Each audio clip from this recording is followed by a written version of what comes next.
எல்லாருக்கும் வணக்கம். இன்னைக்கு சூப்பரான ஒரு தக்காளி பிரியாணி எப்படி செய்றதுன்னு பார்க்கலாம். இதுக்கு குக்கர் அடுப்புல வச்சுட்டு, அதில கொஞ்சமா எண்ணெய் ஊத்திக்கலாம்.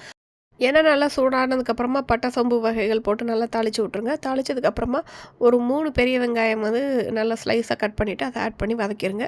2 பச்சை மிளகாவை கீறி அதில் சேர்த்துக்கோங்க. கொஞ்சம் கருவேப்பிலை, கொஞ்சம் புதினா, கொஞ்சம் மல்லி இலை அதையும் சேர்த்து நல்லா வதக்கி விட்டுறலாம். 1 டேபிள் ஸ்பூன் அளவுக்கு இஞ்சி பூண்டு சேர்த்துக்கோங்க. சேர்த்து இது எல்லாத்தையும் நல்லா ஈவனாக மிக்ஸ் பண்ணி விட்டுட்டு, தக்காளி பழம் வந்து நான் ஒரு 5 தக்காளி பழம் நல்லா மிக்ஸியில் அடித்து நல்லா கிரைண்ட் பண்ணி பேஸ்ட்டாக இதில் ஆட் பண்ணிக்கிறேன். அதையும் சேர்த்து நல்லா வதக்கி விட்டுக்கலாம். இப்போ இதில் மிளகாத்தூளும் கரம் மசாலா தூளும் மட்டும் ஆட் பண்ணிக்கலாம். மஞ்சள் தூள் நான் சேர்க்கல.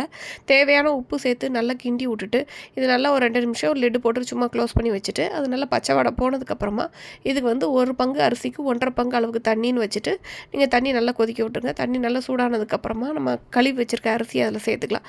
நல்லா சேர்த்து மிக்ஸ் பண்ணிட்டு குக்கரில் 2 விசில் மீடியம் ஃப்ளேமில் வச்சிங்கன்னா சூப்பரான பிடிச்சிருந்தா சேனலை சப்ஸ்கிரைப் பண்ணிக்கோங்க. தேங்க்ஸ் ஃபார் வாட்சிங்.